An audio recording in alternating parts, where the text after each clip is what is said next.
Well, hello there and welcome back to the podcast. This is episode 3 in our contract series. If you're not up to date, make sure you go back and listen to the first 2 episodes. We started with an interview with my friend Denite, who is a branding consultant, web designer, all of the things to help you get your messaging dialed in. And we talked about how she has updated her contract through the years working with new clients. Last episode, we dug into scope of services. So I shared at the introduction of that podcast episode about how the intro terms and the payment terms are really the most important part of your contract, or at least they're like I don't know if I want to say the most important because there's a lot of legal parts that we really need, right? But they're the 2 most like rudimentary parts of your contract. I talked about if you were gonna like handwrite on a piece of paper a contract for something you're gonna sell, like you're going to have the thing that you're selling, the thing that you're providing, that's the scope of services, and the amount of money the other person is giving you for that thing. That's the payment terms, right? So these are essential elements of our contract. I probably don't need to really preach on why payment terms are so important. Like you're never going to have a contract where you're not like without saying how much this person's going to pay you for the thing that you're providing for them, right? So you understand the importance, but what often gets neglected is the different parts of the the different parts of the payment terms. So you have to consider how much in total are they paying you? Like what's the total contract price? If you're providing them with services over a number of months, is it going to be one total fee? How much is that fee? And then if you're going to break it into payments, what's the first payment? When are they going to pay you the first payment? Do they owe you the first payment before you hold a date, before you have an initial consultation, before you begin the services? What day does that payment need to be made?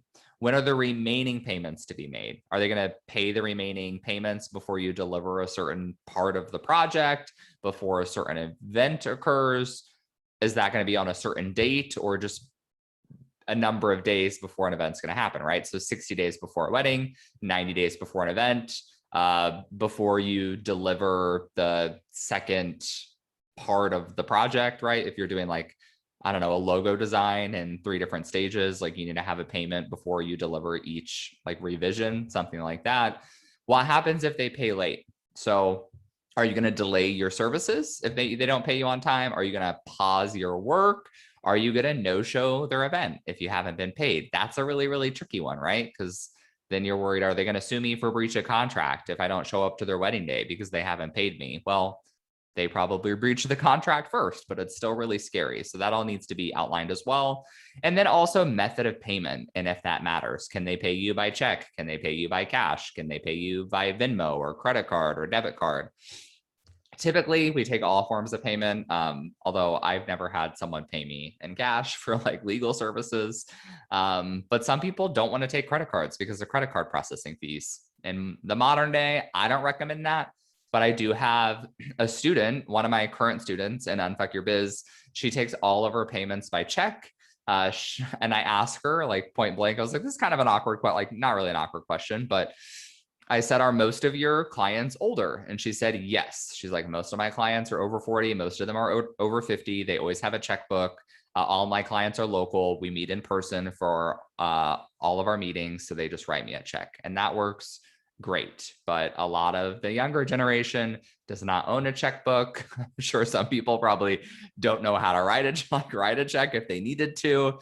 And also a lot of us now work remote, right? So we might have one meeting with our client, but I know at this point, I only do Zoom meetings. Like even if someone lived around the block, we're probably going to have a Zoom meeting.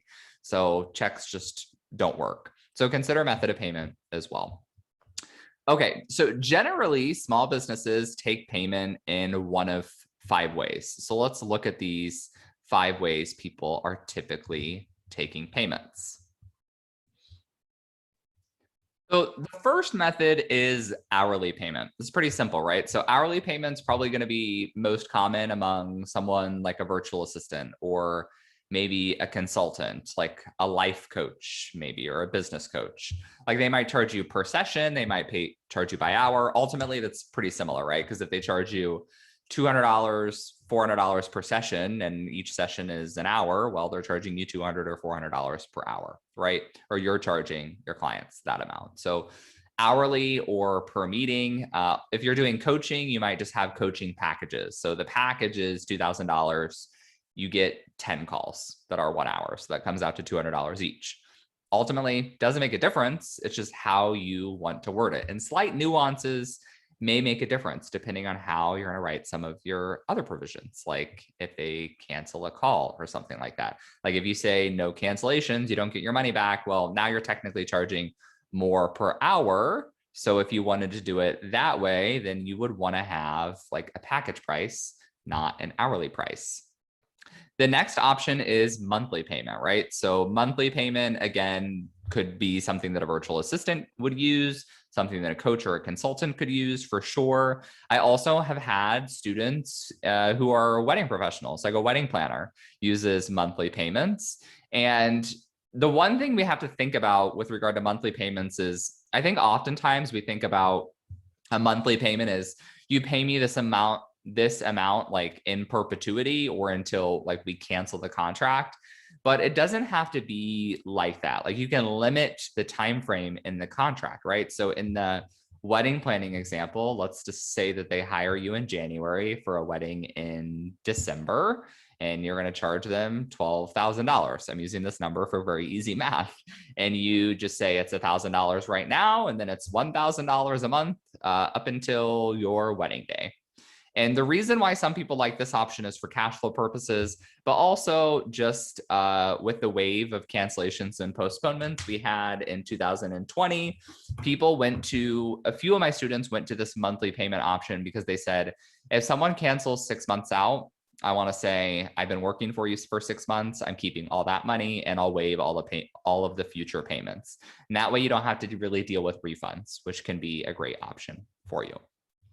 And then the other methods that we have, so flat fee for project is number 3.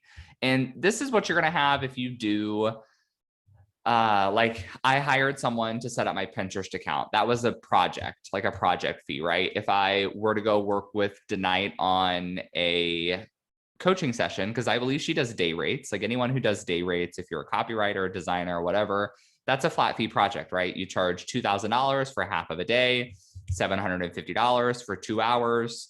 That is kind of just a project rate. Obviously, if you sell goods or products, you basically are doing a flat fee, right? That's very, very simple. Like I have a website, an e-commerce store. This is the price for the thing. Like you pay the price, you get the thing. Very, very simple, right? But flat fee for projects are a big one. You can also, when you have a flat fee for a project, you can split the payments, right? So you can do all the money up front, you can do half and half, or you can do all payment after, which we typically don't recommend. But an example of that would be when I do one-on-one strategy sessions. I don't do a whole lot of these anymore. If you want to do one though, message me, we can talk about it. But I would do 1 hour strategy sessions where you could ask me about anything. So we dive into a ton of tax questions, legal questions, you name it. And my flat rate was $300. So that's a flat rate. I collect all the money up front. Like it's $300. You pay me. After you pay me, we schedule the consultation. If it was something where I was going to do like a full day for, $2,000, I might not. Honestly, I still probably would require that all up front, because if someone can pay $2,000 for a full day, they could probably pay that up front. But you could also, if this is a project that's going to take you more time to deliver, like you're not just doing it in a day, then maybe you take a deposit and you take the other payment halfway through the project or before you deliver the final project. That makes a lot of sense as well. Then the last option, or the last 2 methods, I should say, are both retainer methods. So this is where you're taking a deposit to basically hold the date or to guarantee a project, and then you're going to take the remainder in payments. And I differentiate between flat fee retainers and percentage retainers. It's a nuance, but it's an important one, right? The example I always give with this is, let's say your client project or your package is $4,000. All right. You're a wedding photographer and you charge $4,000 and your retainer is $1,000. Well, you could say in your contract, there are 2 different ways you could word this, right? You could say client agrees to pay a retainer equal to 25% of the full contract price. in exchange for photographer holding the date for client. So you're saying it's $1,000. That's your retainer, right?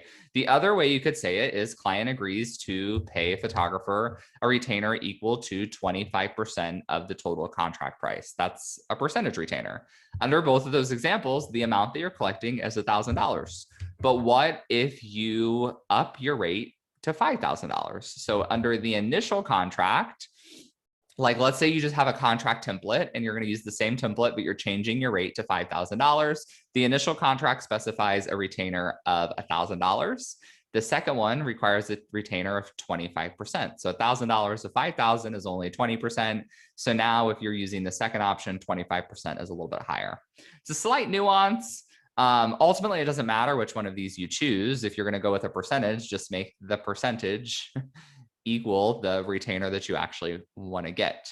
I encourage people to use the percentage one just because you don't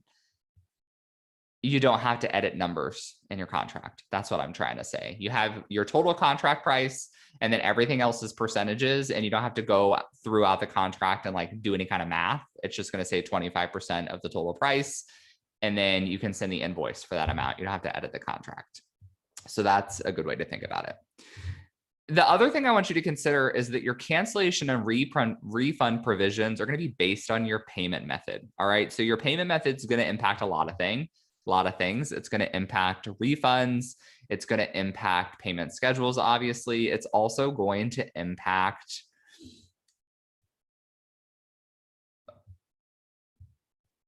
your cash flow. So it's also going to impact your cash flow. Sorry, I had a bit of a moment there trying to figure out what I was going to say. So your payment terms touch a lot of different parts of your contract. So go through your contract and take a moment to look at every single contract provision you have that's impacted by your payment terms and see if there's anything that makes it a little bit tricky that you need to edit. So for example, the cash flow one, that's a big one. I have one student who always tells me that he gets, for whatever reason, he gets all of his inquiries like after the engagement season, like around the holidays, and all of the inquiries come like around January, and he sends out all of his contracts and all of his invoices in the month of February, to the point where he says like in February he makes 90% of his income. And that's not wrong. This is just a cash flow consideration. He runs his cash flow such that he saves all that money so that he can pay his expenses throughout the year, pay himself throughout the year. That's awesome. A lot of people, to be honest, just don't really have the self-control for that. They're going to get all this money and then they're going to want to make big business investments. They're going to, probably like go buy a Louis Vuitton bag or something. And that's fine if you're limiting yourself, but it's kind of like spending creep, right? Your spending kind of creeps up, and before you know it, it's like July, August, and you're like, oh shit, I've run out of money, right? So I personally like to have much more consistent cash flow. So I like to spread my payments out more. And this is what you want to think about in your contract. Like, how is the payment terms going to impact when I'm getting money? If I'm going to have peaks and valleys in the year, is that okay with me? Do I want to change it? So something to consider there as well. So finally, I want to give you one more example, and we're going to go back to Jody's contract. If you missed the last podcast episode, we went through the scope of work provisions in the contract of my friend and book editor, Jody. And today I'm going to read you her payments provision, which is very, very simple. I'm reading this so you can see how simple it is. Jody's contract simply states, client agrees to pay Jody a non-refundable deposit of $500 for the services outlined above. Great. So I'm the one signing this contract. I understand. Jody, I'm going to pay you $500 to get this party started. Awesome. The project fee is half a cent, so 0.05 per word, with the final word count to be determined after the second pass edit is complete. So we know from reading this previously that Jody's going to do 3 total editing passes. She's going to do 1 edit, we're going to review. She's going to do a second edit, we're going to review. And then the final one is a proofread. So after the second pass, we're going to have a final word count, and the project fee will be a half a cent per word based on that. Final payment will be billed or due at the time. Jody reserves the right to withhold project delivery until all outstanding project fees are paid in full. So this is a pretty good provision, right? Like if I wanted to be really, really shady after the second pass, I could, be like, I'm not going to pay you. We've already done a lot of editing. I'm going to go and publish this book now. Of course, Jody could sue me. We're going to have a whole kind of dispute. But Jody is protecting herself, at least in the fact that she's not going to do the third round of editing until she's paid. Or rather, she's probably going to do the round of editing. She's just not going to deliver the manuscript. And most people, right, we're all ethical people. We're going to pay. We're going to pay when we say that we're going to pay. But also that added layer of protection is going to be helpful for Jody, because hopefully no one will really want to publish their book until a final proofread has been done. Okay. So this is also really helpful because with something like book editing, the scope is going to be hard to determine, right? Because you don't want to tell, like in Jody's situation, she doesn't want to tell me, well, I'm only editing up to 40,000 words, because what if we determine my book needs to be 60,000 words to really cover all the content we want to cover? It would be silly of her to limit the client on the number of words. So instead, she's charging per word count, the amount of scope. That is super reasonable, right? If you're a photographer, typically you're going to charge based on the number of hours that you're covering, and you're going to consider the more hours you're photographing, is that the right word? Anyway, the more hours you're working, the more images you're going to have to edit, right? So your total time is going to impact the total work. For other people, maybe if you're a wedding planner, you need to charge more by how many months this is going to take, but also how big the wedding is. So I would imagine, you could all correct me if I'm wrong, but I would imagine that a lot more work goes into a $200,000 wedding than a $100,000 wedding. Maybe not, right? Maybe they're just spending more money on more expensive flowers and more money on more expensive food, and you don't necessarily need to plan for that. But these are the things that you're going to consider, right? What is going to increase your scope of work, and how are you going to address that in your payment terms? So I could probably ramble on this all day, but I've probably done enough at this point. If you have any questions or you want to talk about payment, if you're curious how other people are taking payment, post in my Facebook group, do a survey, ask people what they're doing. We can have a nice dialogue about it. That will be super fun. And then finally, before we wrap up, I just want to remind you that we're all about contracts in the month of July. So if you want help with your contract, post in the Facebook group or shoot me a message on Instagram and let me know. We have a couple of different ways to help you with your contract this month, either in my group program, where I provide you with templates and live group coaching to help you customize your contract as needed, or we can work one-on-one if you think that would be a better fit for you. So shoot me a message. Hope you enjoyed the episode, and I'll be back in your podcast app for the next one.